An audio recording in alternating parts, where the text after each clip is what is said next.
soo dhawaada kusoo dhawaada Runshack Media Network asxaabay.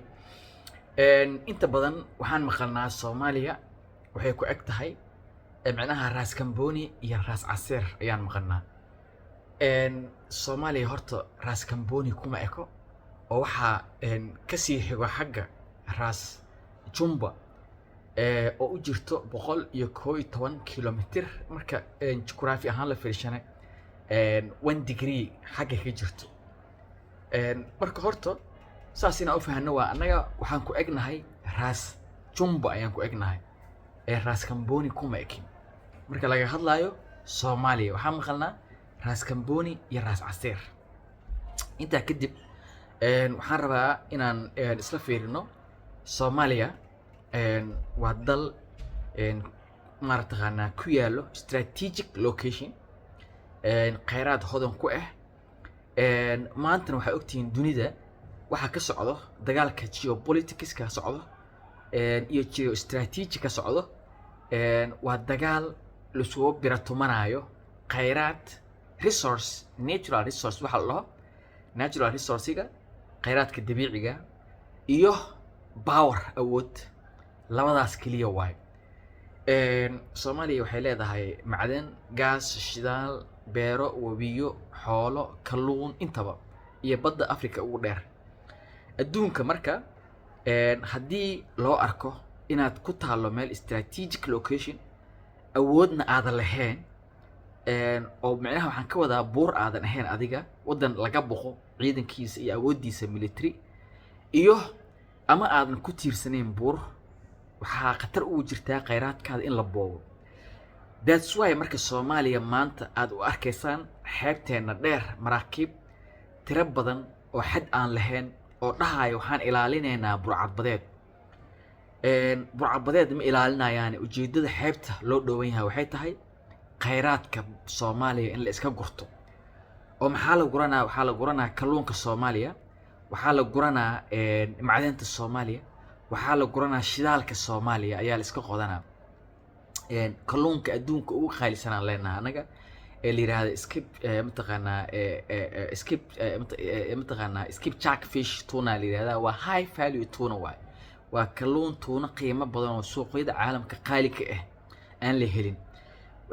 waxaan leenahay shidaal 170 ceel 70 kamida 100kaasna ay active yihiin oo ay diyaarsan yihiin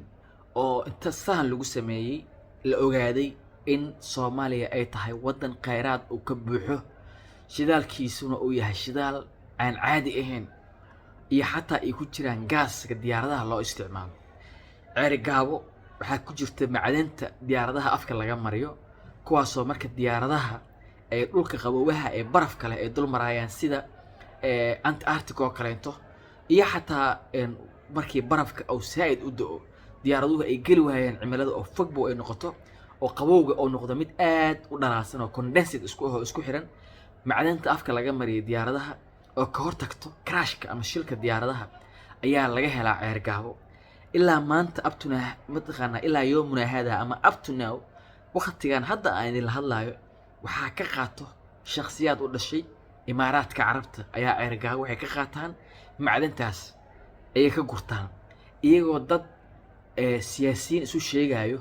ka qaato lacag yar iyo ma aragta muxuu ahaay lacag yar ku siiyo dhagaxda iyo macdantaas ka gurto. waa nasiib daro inteeda la eg. waxaan ka hadlay macdanta ku jirto uraniumta ee buurha kaba ku jirto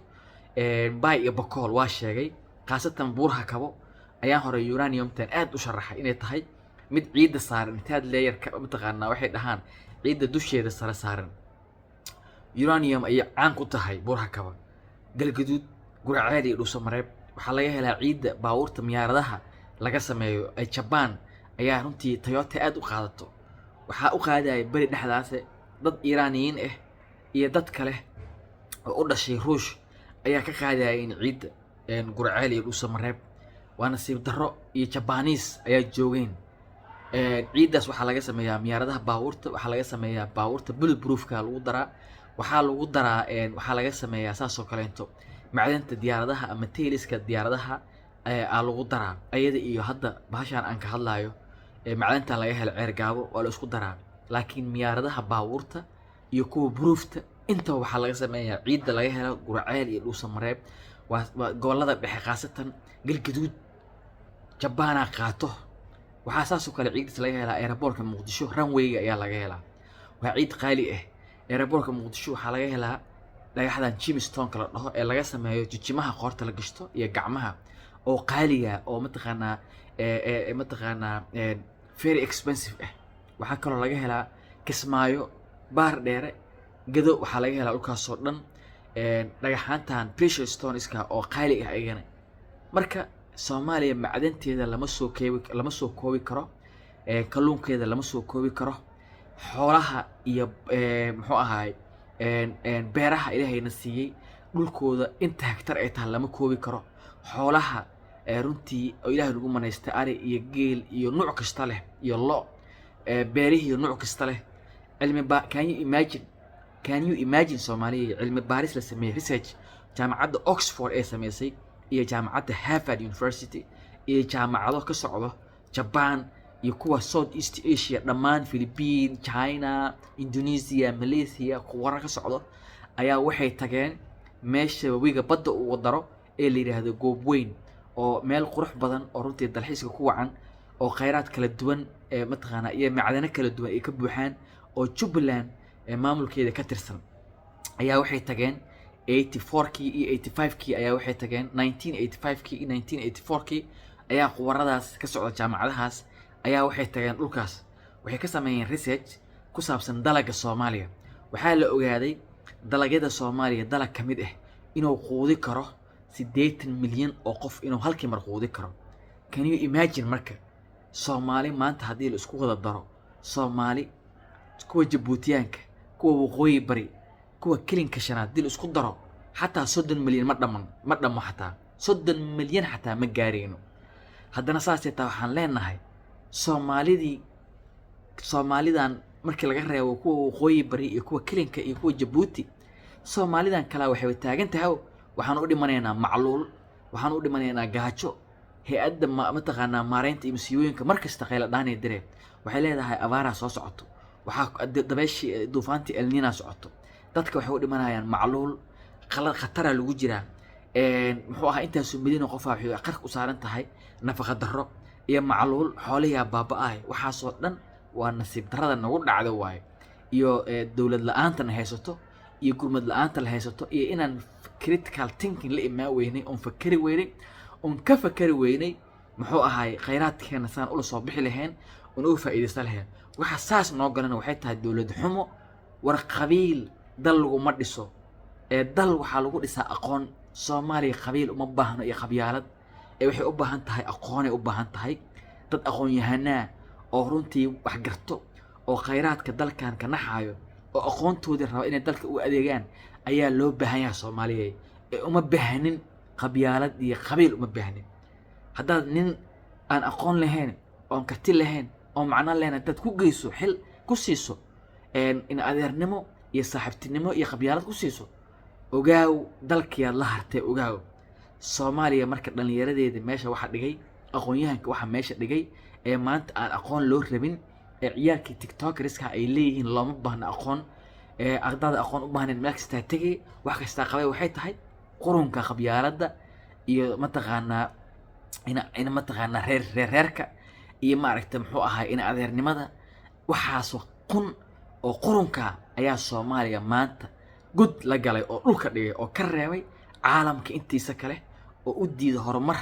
oo u diiday inay dawladnimo dhistaan oo horumar gaaraan oo kheyraadkooda kala duwan la soo baxaan oo ay dhalinyarada adduunka aan la tartanno waxaas qurunka oo qabyaaladda iyo in adeernimada iyo kooxeysiga iyo maartaqaanaa nepotismka ka shaqeynayo ayaa waxay dawladnimadii la hareen marka waa nasiib darro iyo foolxumo inteeda marka Soomaaliya uma baahna qabyaalad iyo qabiil waxay u baahan tahay aqoon ay u baahan tahay aqoon dad aqoon ku hubeysan xirfad ku hubeysan ay u baahan tahay Soomaaliya waa nasiib darro macdantii kheyraadkii kala duwanaay hadduu noqon lahay kalluun in la guranayo dadkii kalluumaysatada Soomaaliyeed markay soo dhigtaan shabaagta biyo looga furayo maraakiibtii ay ka jarayaan oo la xirayo leeyahay burcabadeeda tiin oo wadankooda iyo xeebtooda laga ilaalinayo nasiib darro weyn waaye maraakiibtaas inta soo dhigteen shabaag ay kalluunka inta qaataan isla markii maraakiib kale ay ku foornaysanayaan ay ku warshadeynayaan oo iib geysanayaan oo dhagaxdii la guranayo oo macdantii dahabkii asoo weliba ciid ah la guranayo waa nasiib darro marka oo macdantii diyaaradaha afka laga marinayo ay ka hortagaysa shilalka la iska qaadanayo ee shirkadahan waaweyn ee caalamka ay qaadanayaan oo diyaaradaha sameeyo iyo kambaniyaal kaleento waa nasiib darro Soomaaliya ku dhacda Soomaaliya ku dhacda waa marka dalagaas markay hubiyeen oo cilmi baarista ay ka sameeyeen waxay dhaheen 80 milyan oo qof ayuu qoodi karaa maantana warehouse-yada ama baqaarada WFP ee magaalada Muqdisho ee Kismaayo joogo ee Galmudug uu Samareeb noogu oolo ee beledweyne ku yaalo ama Jowhar dhamaantood waxaa nooga buuxo raashin dhacay mise ka dhacdo laga keenay California ayaa noogu dhigay oo xataa Mareykanka aysan siin xataa dameerahooda xataa ma siiyaan waa nasiib darro inteeda la eg Soomaaliyeed oo nagu dhacday marka waxaan u baahannahay dawladnimo waxaan u baahannahay aqoon dad aqoon leh in dalkan loo dhiibo dhalinyaro caaboon oo dalkan meel gaarsii karta in loo dhiibaa loo baahan yahay aad iyo aad ugu xumaa waxa ka dhex socda dalkeena runtii musuqa ee dawladnimada la haray oo horumarka la haray ay Soomaali dhalinyaradeedii ka reebay dhalinyarada caalamka nasiib daradan haysatan waxay tahay odayaal ilaa 60kii ku jiray baarlamaanka iyo dawladda xukuumadda ayaa weli hor taagan nooga sheekeynaya dawladnimo nooga sheekeynaya dastuur nooga sheekeynaya institutions iyo qaran nooga sheekeynaya Soomaaliya inay dal ahaa jirtay war hadday dal ahaa jirtay Soomaaliya ee dawlad lahayd dawladdii siyaad bar adinka gacmiina ku dumiseen adinka dawladnimadii Soomaaliya ee haysatay haba qaladaad badan xataa haba jiraan caalamka la jaan qaadayso dhismaha ilaa anaga maanta waxa aan ognahay kaliya waxay tahay wixii dawladnimadii siyaad bar ee dhistay kaliya dalka ka nool maanta oo la sheegay hadii laamiye noqon lahayd hadii xarumo dawlad noqon lahayd wali dhismayaasha taagan oo la burburiyay wali taagan kuwa xataa hadda la dhisay laamiyada iyo jeedka la dhisay wali xataa ma ahan kuwa xataa muxuu ahay quality control xataa la marsiiyay waa la iska dhisaa maalin kastana waa dumaan biyaha soo gala daadad ku aragteen waa nasiib darro nagu dhacdo runtii marka Soomaaliya waa qaxday dadkeedii waa qaxeen meel kastay tageen caalamka oo dhan ay ku firirsan yihiin qaxootiga ku yihiin dalkoodii hodanka ahayna waa kuwa saas uga baahan shirkadaha ajnabiga ee shidaalka sahansanayo kuwa macdanta guranayo kuwa kalluunka xaalufinayo ee iska guranayo cid la hadle cid la xisaabtamay cid su'aal weydiinay cid ma taqaanaa dood ku furaysa aysan jirin cid dacwo la daba taagan aysan jirin ee la iska kalluumaysanayo la iska guranaa kheyraadkii dadka Soomaaliyeed ay macluul u dhimanayaan iyo baahi maadaama dalagii cilmi baarista laga sameeyay goob weyn kaliya jaamacadaas ay sameeyeen ay dhaheen 80 milyan oo qoodi karaa can you imagine Soomaaliyeed meeqa Soomaaliyeed dil isu geeyo dhan 30 milyan ma dhama xataa haddana saasay tahay amaanta abaar macluulan u dhimanayna iyo gaajo waxaan leenahay sanad kasta waxa qeyl dhaan la diraa waxa la leeyahay xooliya baaba'ay muxuu ahay dadkii waa barakac gudaha ku barakaceen haye nasiib daradan haysato soo ma ahan inay nasiib daran ugu dhacdo intaas oo dhul oo hektar leenahay oo dhul beeraad ah kama faa'iideysanayno badda Afrika ugu dheeraan leenahay kama faa'iideysanayno muxuu ahay kalluunkeeni waa aragteen kama faa'iideysanayno war waxa soo nimcaa shidaalkeeni maanta Turkiya iska sahansanayo iska qodanayo cid ma taqaanaa heshiis dhammaystiran la galay ee meeshii heshiis lagu la garay iyo dokumentiga uu la heshiiyay cidna tusay ma lahan 15 heshiis la galaa leeyahay oo macdanta iyo kalluunka cidna tusay ma lahan waxaas oo dhan wasiiradoodii joogaana galeen ayaga iyo dawladahaas galeen meel ay ka baxeen lacagihii loogu talagalay maalgelinta ahayd ma arkeeno waxaanu arkaynaa shirkado dalka joogo sahanaan wadnaa dhaha kuwa kalluunaan qodaynaa ma taqaanaa aan fiirinaa dhahayo kuwa macdanaan baarinaa dhahayo meel ay ku dambeeyeen ma ogin dhaqaalihii lagu qaatay wixii la soo saaray Soomaaliya meeqa heshay cid isweydiiyay cid isla xisaabtamay cid og haba yaraatee ma jirto waa nasiib darro inteeda la eg Soomaali meel kasta caalamka hadda tagto Soomaaliya ugu tagay waana dhibaato haysato oo ku dhiban yihiin dalkoodii hodanka ahayna saasa shirkado iyo dawlado iyo maraakiib ajnabi uga dhex faa'iideysanayaan war Soomaaliya waxa ku dhacan la yaab aniga ma taqaan nasiib darrada ku dhacda Soomaaliya meeshii ay ugu timidaan la yaabanahay nasiib darradan ugu dhacday meeshii nooga timid ilaa hadda ma naqaan wallahi waa mid aan la yaabanahay Soomaaliya war fiiri muxuu ahay waxa aan ka hadlaynaa hadda fiiri kheyraadka Soomaaliya dhulka Soomaaliya ay degto dhan ugu jiraan Djibouti ka soo bilaaw Laas Jumba Keen dhanka waqooyi bari'aad Wajeer Gaarisa Mandera ma taqaanaa Mooyaale masjidi kulli muxuu ahay dhankaas hadday aado kelinka mataqaanaa jigjiga mataqaanaa qabri dahar qabri baax muxuu ahay mataqaanaa diri dhabe harar ilaa harar tag dhulkaasoo dhan imaaw jubbooyinka jubbada hoose tag labada jubbo labada mataqaanaa shabeelle hiiraan tag dhul beereedka muxuu ahay ku oolo hadday aragto waa yaabee xeebaha fiiri waa nasiib darro inteeda la eg nasiib darro inteeda la eg waay soomaaliya xataa marka la fiisha dhanka xataa korontada geothermic waxay dhahaan xataa korontada laga dhali karo webiyada dabeelaha volcanic mataqaanaa electriga laga dhali karo mataqaanaa kulaalka dhulka ka dhasho korontada laga dhali karo soomaaliya inay ku filan tahay afrikada bari ilaa afrikada galbeed ay ku filan tahay meel kastaan sii karnaa koronto africa fiiri lagama faa'iideysanayo shirkada private koronto dhaliyo warshado lama keenayo dalka la hormariyo fiiri korontada laga dhali maayo muxuu ahay laga dhali maayo dabeesha koronto muxuu ahay laga dhali maayo maaragtay muxuu ahay falkoonaha iyo dhulka ka kaco laga dhali maayo waxaasoo badda laga dhali maayo fiiri nasiib darrada nagu dhacda soomaaliya fiiri macdanta maanta waxaan haysanaa diyaaradaha caalamka dhan laga sameeya haysanaa diyaaradaan samaysan karnaa warshadaan keensan karnaa annagaa diyaarada samaysan karno baawur buruufaan samaysan karnaa guryo buruufaan samaysan karnaa kalluunkeenaan iibgeysan karnaa baddeenaan maaragtay muxuu ahay ka faa'iidi karnaa shidaalkeenaan si sax u qodo karnaa macdanteenaan iibgeysan karnaa waxaan noqon lahayn waddanka adduunka wadamada adduunka waddanka ugu hodansan ee loo soo shaqo tago ee qof kastoo soomaaliya oo 200 oo qof oo ajnabi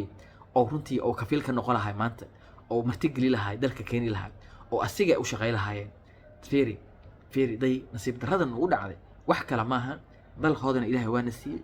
dad yar waa naga dhigay ilaahay dhul ballaaran waana siiyey dadka dhallinyaradeenna boqolkiiba muxuu ahay 70 dhalinyaro waa dalka haddana waxaan ka yarnahay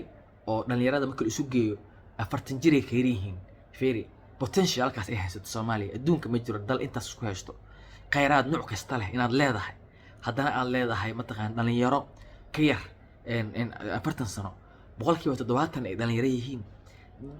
dalkaadina oo ballaaran yahay isku luuqad iyo isku dhaqan iyo isku diin aad tihiin adduunka meel laga helo ma jirto soomaaliya aan soomaali ahayn haddana qurun iyo qabyaalad iyo isku dilaayo ee siyaasi manaxaa oo beenaala oo u taliyey oo odayaal ilaa 60 taagnaa ilaa hadda taagan yihiin oo aan yac iska dhihi laanahay oo iska wareeji laanahay macdantiisuna maanta dalkaas diyaaradaha adduunka dhan laga sameey karo hubka adduunka laga sameey karo baabuurta adduunka ugu qaalisan ee buruufka laga sameey karo muxuu ahay miyaaradaha adduunka ugu qaalisan ee buruufka laga sameey karo qalabka adduunka ugu qaalisan ee mataqaanaa laga sameey karo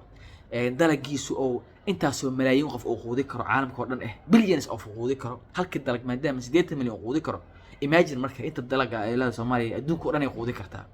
fiiri waxaasoo dhan oo nimcaha Ilaahay na siiyay aan ka gaajeysanaa maanta I'm very sorry wallahi aad iyo aad ugu xumaa Soomaaliya nasiib darran ugu dhacday dalkeena Ilaahay noo hagaajiyo dhalinyarada waxaan dhigaa war midooba war dalka aan u midoowno oo ka shaqeyno inaan isku xirnaan aan ka shaqeyno oo inaan baraarugna aan ka shaqeyno oo inaan iska hor qaadno dadkaan hor taagan ee dawladnimada mataqaan aan u afduubanahay wax kale ma dhihi kare aan iska wareejino oon dalkeena aan wada saxan saarno oo nafteena saan wax ugu qabanno iyo mustaqbalka generationka dambe imaan doono iyo badbaadada dalkan aan badbaadsano anaga iska leh calankan anaga leh ciidan anaga leh dalkan anaga leh Yurub joog America joog meeshaan adduunka joog Carab joog Afrika joog malihid Soomaaliya taa dalkana leedahay walaalow imaa dalka kuwa hadda inay ka tahriibaan rabaan waxaan dhihi lahaa ka tahriibina dalkiina war dalkiina iimaansado aamina kuwa Yurub iyo America iyo Afrika Carabaha joogan war dalkiina u soo noqda ee imaada kanaad sharaf ku leedihiin oo karaamo ku leedihiin Soomaali ku tihiin aad wax ka qabsan kartaa khayraadkiisa aad ka baahan tihiin dal shisheeye qaxootiina ku aataa macnaha ku sameeymayso waxba ku soo siyaadimayso imaa walaalow adigane dalkaada ka cararin adoo nolol raadiya saxaraha Liibiya ku dhiman magafaha u gacan gelin Suudaan ha gelin xabsideeda baxar ha gelin naftaada riski ha gelin kaliya ay barkiyaan laga bixin baddaas ha ku mataqaanaa dhiman riski nafskaada ha gelin muxuu ahaay xabsi iyo rafaad iyo in lagu jir dilo iyo in maaragtay muxuu ahaay manaxayaal aad u gacan gasho gangis oo ka horeeyo Liibiya ku fadhiyo iyo saxaraha desertiga ha u gacan gelin ee dalkaada aamin iimaanso aqoon hadda leedahay waxa aad u qaban karto u qabo tala keen aragtidaada dhiibo wixii qaldan sheeg muxuu ahaay meesha wax ka sii karta sax muxuu ahaay qoraal sameey hay'ado u dir dadka kalluunka xaalufinayo iyo dadka shidaalka xaalufilaano riboodyo ka qor beesha caalamka iyo hay-adaha maxkamadaha caalamka u sheeg inuu khayraadkan Soomaaliya leedahay heshiis sax ah ee Soomaali ku heshiistaan ee lagu qodi karo aan lagu takrifali karin cid ku takrifashaana maalin maxkamada la xisaabtami doono sharciga la hor keeni doono Soomaaliya ay baraarugi doonto dhalinyaradeeda ay isbahaysanayaan aqoon ay isku aruursanayaan qalinka ay wax ku bedelayaan dagaal iyo qori aysan rabin qabyaalad aan mataqaanaa lagu hogaamin karin qurun iyo qabyaalad iska horkeen iyo mataqaanaa cadaalad darro aan lagu hogaamin karin dhalinyaradu ay midowday aqoon yahan ay yihiin teknolojiyad ay haystaan midoobeen aqoon nooc kasta ay leeyihiin luqada nooc kasta ay ku hadlaan kulliyada nooc kasta ay ka soo baxeen dhalinyaro ay yihiin caaboon energy hayo u taagan dalkan iyo dowladnimadiisa iyo sharafkiisa iyo karaamadiisa inay difaacaan u diyaarsan in ay yihiin inaad mataqaanaa aan sheegnaan la rabaa isku xirnaano ka shaqeyno midnimadeena iyo wadajirkeena haddii 13 dhalinyaro 1943gii 1943 Somali Youth League ay bedeleen maanta anagoo intaasoo kun boqolaal kun intaasoo milyan waa badbaadi karnaa dalkeena aqoon nooc kasta leh dal iyo dibad joogno caalamka meel kasta soo aragnay teknolojiyadda adduunka ugu dambaysa haysano furaha aqoonta adduunka lagu rogo aan haysano muxuu ahay intaasoo digri aan haysano intaasoo kulliyad aan ka baxnay waxaan u baahanahay inaan isku nimaano midowno critical thinking la imaano maskaxda dhalaalino shiilno dalkan aan badbaadino ilaahayna aan tala saarano taasaan nala gudboon Soomaaliyeed dhalinyaro taasaan nala gudboon odayaashan caloosh waaweyn hor taagan dalkii afduubtay dowladnimadii macna tiray dhalinyarada isku laayay qaab qabiil isku dilay danahooda shakhsiga isku laayay selfishka ah danaystayaasha manaxayaasha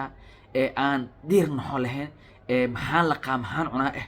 kulligood hantidii umada boobay qaranka hantidiisa dhacayo maalin kasta maaragtay wax lagu sameeyay inaan iska qabanno ayaa loo baahan yahay waxa iska qaban karnaa waxay tahay inaan anaga midowno danta guud ka shaqeyno muxuu ahay midnimo guud iyo maslaxo qabiil iyo quran meel iska dhigno qalinka uu istaagno inaan wax ku difaacno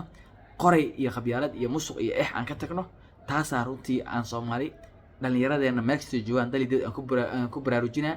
aad iyo aad u mahadsantihiin run sheeg subscribe gareeya ku soo xirma aragtidiina dhiibta video share gareeya asxaabtiina la wadaaga inta aan muuqaal ku arki doono waxaan idin rajeynayaa khayr caafimaad wassalaamu calaykum waraxmatullaahi wabarakaatuh